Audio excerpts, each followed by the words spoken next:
Good morning. It's the time that was noticed and posted for the regular board meeting of the Board of Supervisors. It's Tuesday, September the 10th, 2024, and it's 10 o'clock a.m. We're in the Board of Supervisors hearing room, Melody Lane, Bisbee. Pursuant to ARS 38-431.028, the public will have physical access to the meeting place 15 minutes prior to the start of the meeting. Any item on this agenda is open for discussion and possible action. And if you would stand, please, and join me in the Pledge of Allegiance. I pledge allegiance to the flag of the United States of America and to the republic for which it stands, one nation, under God, indivisible, with liberty and justice for all. Thank you. You may be seated. The order or deletion of any item on this agenda is subject to modification at the meeting, and the board may vote to recess into executive session for the purpose of obtaining legal advice from the board's attorney on any matter listed on the agenda pursuant to ARS 38-431.03A3. We begin with the roll call. District 1. Crosby is here. District 2, Supervisor English is present. District 3. Supervisor Judd is here. We have a complete board this morning. Members of the public may also attend this meeting by Microsoft Teams computer or mobile app, or by phone by calling 602-609-7513 or 888-680-6714. Conference ID 645-260-489#. If you have trouble accessing this meeting remotely, call 520-432-9200 for direction. The board may permit public comment during the discussion of any item on this agenda. To speak on an agenda item or during the call to the public, complete and return the speaker request form to the clerk of the board by 9 o'clock a.m. on the day of the meeting. I believe we don't have any requests today for a call to the public. Thank you. Note that some attachments may be updated after the agenda is published. That means that some presentation materials displayed at the board meeting may differ slightly from the attached version. There is no call to the public, so we'll move on to the consent agenda, which is items 1 through 7. Madam Chair, I move that we approve consent agenda items 1 through 7. Second. I have a motion and a second. All those in favor say aye. Aye. Chair votes aye, and it's unanimous and approved. Item number 8 is a public hearing. Could I have a motion while Susan is preparing to give us information? Madam Chair, I move we adopt Resolution 24-20 to select owner-occupied housing rehabilitation as a Cochise County CDBG Colonias Grant Application Project. I'll second it. I have a motion and a second. I'm going to ask Susan to do some explanation, and then I'll open it to as a public hearing. Good morning, you all.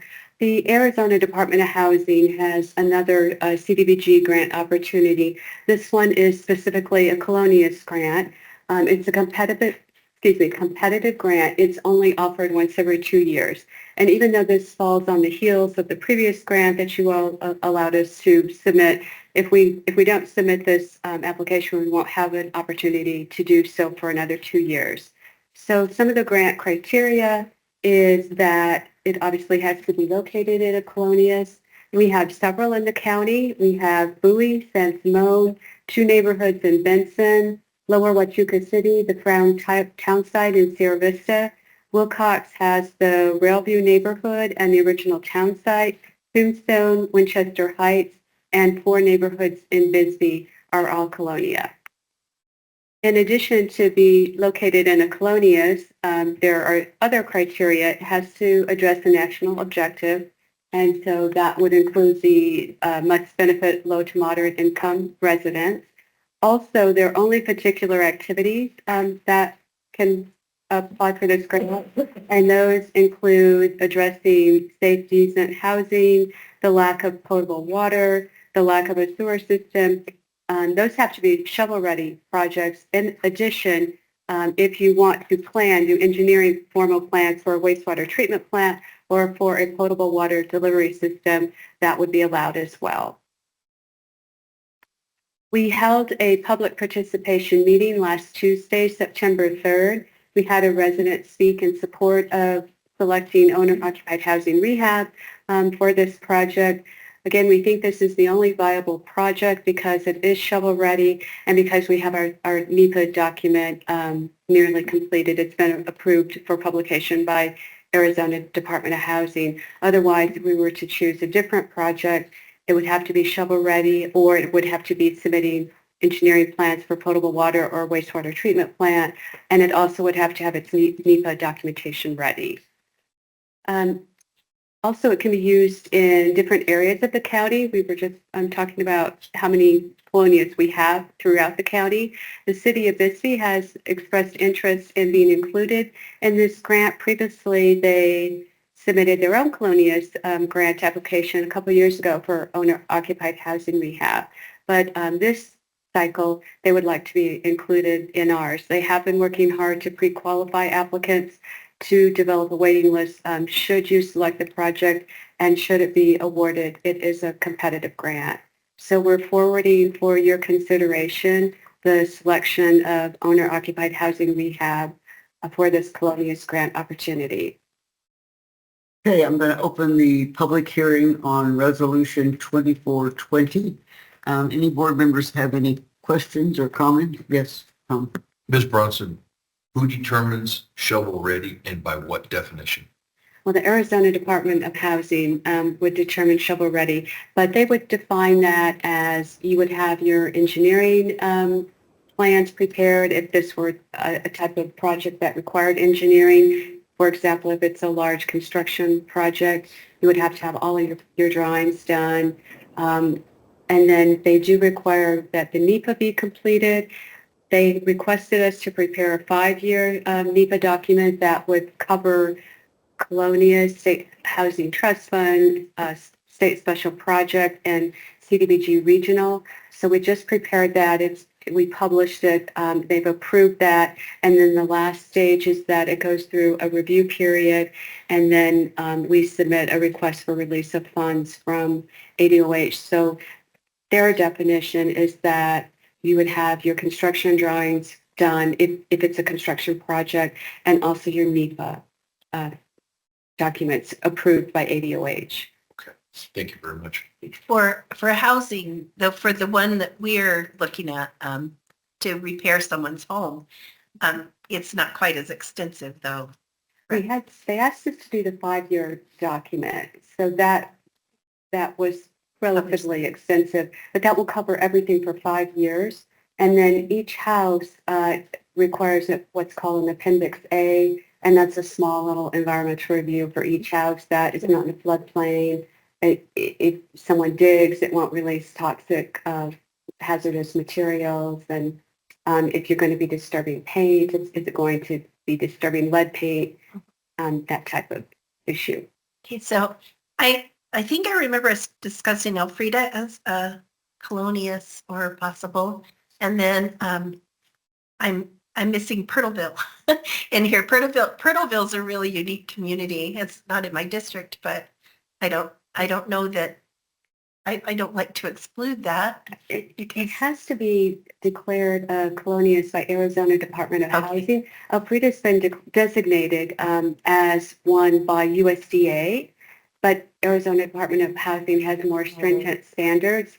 And we were attempting to work with them, but they stated that being a designated colonia for USDA purposes would work for them.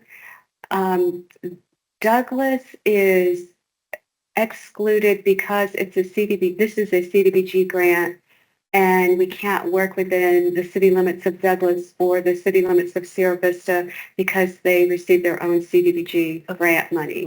Isn't within the city limits of those. Yeah, it has not been designated by Arizona Department of Housing. And Bay Acres. Yeah. Right.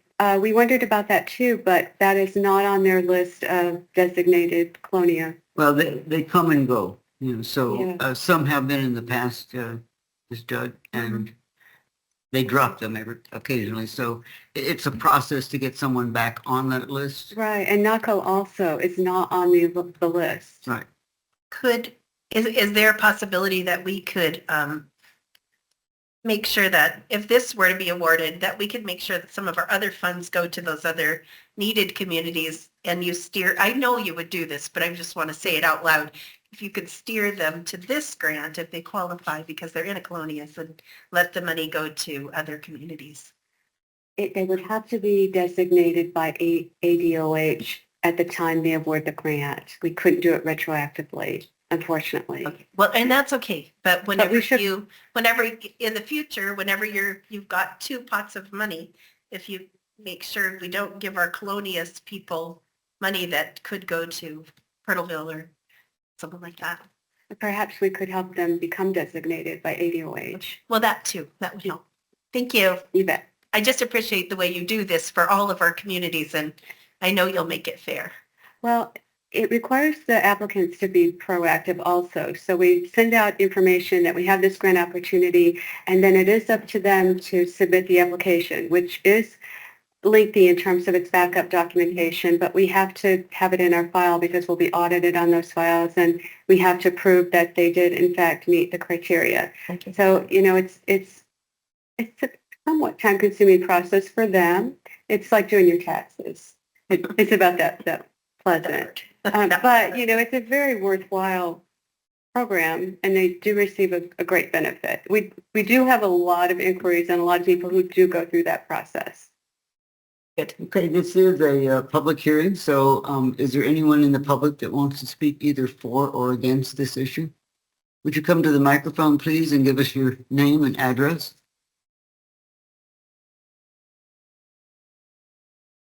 Good morning, ladies and gentlemen. I'm Melissa Hartman. I live at 608 Hodson, Bisbee, Arizona. I also work for the city of Bisbee, and I am the city planner. Today, I wanted to talk to you about the benefits of choosing the owner-occupied rehab program. We are just in the process at the city of completing one of these in Saginaw, which is a designated Colonias. And there are just a few points I wanted to make that benefit the homeowners. Number one, it's a nice amount of money. It's up to $25,000. Secondarily, all the work is performed by licensed contractors. Everything is approved by a licensed inspector. I think that that's actually a really big deal for these people. So, and by doing it that way, I mean, this is a buzzword, but it creates generational wealth for that family. We meaning the city, we based our repairs on three separate priorities so that we could keep everything in a reasonable scope of work, which number one is health and safety of the family. Number two, we looked at roofs, windows, and electrical systems, all the things that are difficult for a person that qualifies in the 60% or under median income to pay for. I think I'm going to be real quick and let you know that we have had great success in the city with this. If it's possible for me to continue working with Susan here in the Bisbee area to you choose this, well, we're right in there with you. And it's just been a very positive benefit to the neighborhood. It's actually helped transform it. Thank you. Thank you. Anyone else who wishes to speak either for or against this? Yes, please come to the microphone. Hi, my name is Nicole Welch, and I live in Saginaw. I've owned a home in Saginaw for only over 20 years. I am self-employed, and I have been a part of this community for that long. This is a project that I truly hope occurs, because being in that neighborhood for over 20 years, I have seen it go through its own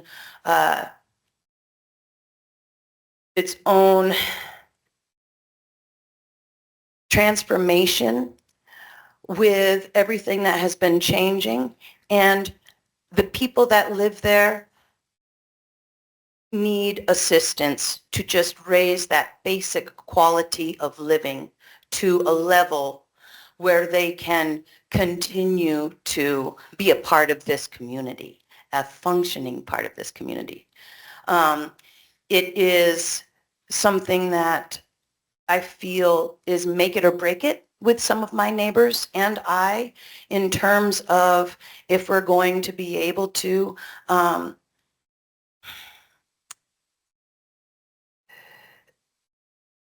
to remain a functioning part of this community. Electrical, roofs, windows. It's essential for us to just continue, but with the amount of increase in food, utilities, even car repairs that have happened over the recent years, it is a make it or break it. When we have something start to fail in our home, we have to make serious choices of if our car is going to get fixed or if we're going to pay our electric. So this grant would go a long way to the people that are living in that neighborhood that are contributing to this community. I feel that it would also help all of Bisbee so that a place still remains where this whole community can feel functional and cohesive, that we are all neighbors. Licensed contractors going in there with their eyes and their skills into that neighborhood, it's time for that. And we are already seeing the level of our basic living being raised by some of the growth that has occurred in the last 3 years. Thank you for considering this. Anyone else wish to speak either for or against this issue? If not, then I'll close the public hearing. We do have a motion and a second, and there's always time for more discussion if you desire. Yes, John? Are you familiar with the Saginaw neighborhood and where is it in relation to the Lavender Pit, the courthouse, the ball field, or the traffic circle, if you know? It's off of the traffic circle. I think Melissa Hartman, who just spoke, could address the location better than I can, but that's about the extent of Okay. I'm terrible at giving direction. Okay. I shouldn't even try. I'll ask Ms. Hartman. On your way to Douglas, Oh, after the traffic circle. I shouldn't have said, well, either. Anybody knows where, go ahead. Tell us where it is. Thank you. The cemetery is downhill from the traffic circle. Correct. If you're going to go to the cemetery, keep on going and you'll see the Saginaw neighborhood is behind the road there. It was transplanted there somewhere between 1951 and 1952. It's a very unique neighborhood. So when they dug the pit, basically they put these homes on flatbed trailers, and the mine company platted this area of land down kind of off the mountain, and these homes were moved there and each set in a different plot.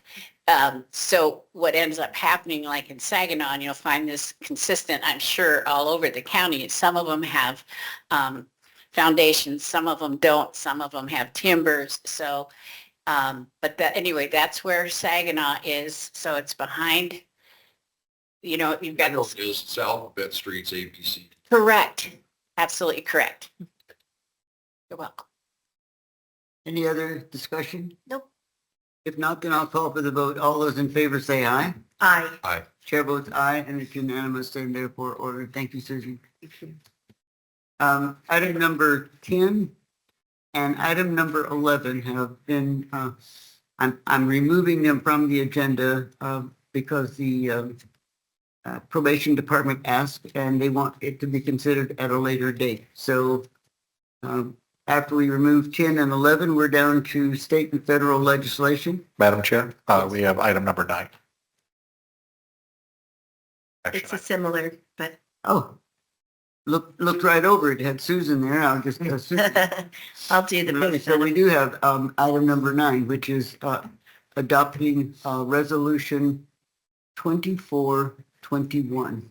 Is there a motion, please? Madam Chair, I move that we approve the adoption of Resolution 2421 to authorize the submittal of a grant application and enter into an agreement for community development block grant Colonius funds for owner-occupied housing repair to the Arizona Department of Housing.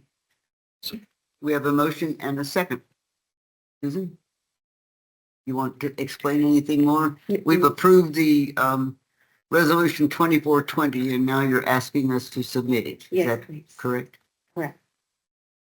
Any other discussion from the board? No, ma'am. Okay. So we have a motion and a second. All those in favor say aye. Aye. Chair votes aye, and it's unanimous and approved. Okay.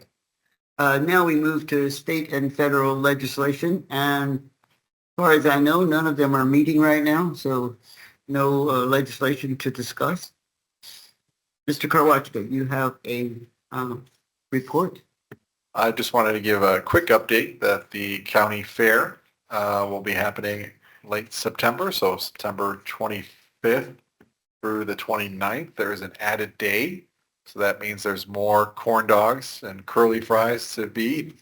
So just wanted to give that's my report. You're already looking forward to those curly fries. That's right. Okay, current events. Madam Chair, yes, indeed. I'm just going to read these proposition numbers and titles just for grants. Proposition 133 is called direct primary election. Proposition 134 is called legislative district signatures. Proposition 135 is called governor's state of emergency powers. Proposition 136 is called ballot measure challenges. Proposition 137 is called judicial accountability. Proposition 138 is called tipped workers protection. Proposition 311 is called back the blue. Proposition 312 is called property tax refunds. Proposition 313 is called child sex trafficking. Proposition 314 is called secure the border. Proposition 315 is called legislative ratification of rulemaking, and I urge everyone to become thoroughly familiar with what these propositions are all about because sometimes they're hard to understand. Thank you, Madam Chair. It would have been nice if it had been an event in there somewhere where they could learn. Hooting. District 2, I guess I can say that in the Douglas area next week, or this week, certainly going to be some celebrations going on with the International Independence Celebration. So we'll be looking forward to that in the Douglas area. District 3? So it is Saturday, is the Lantern Festival in Benson. It starts at 3:00. And you could go on their Facebook page and buy the lanterns and get your tickets for that. And then on October 4th and 5th and 6th is Rex Allen Days in Wilcox. And there are other events around the county, but if you haven't been to Rex Allen Days, I'm going to say you should go there instead. That's all. Okay. Okay, our next meeting is today at 11:30 in the Board of Supervisors hearing room for County Supervisors Association annual update. And having said that, this meeting is adjourned.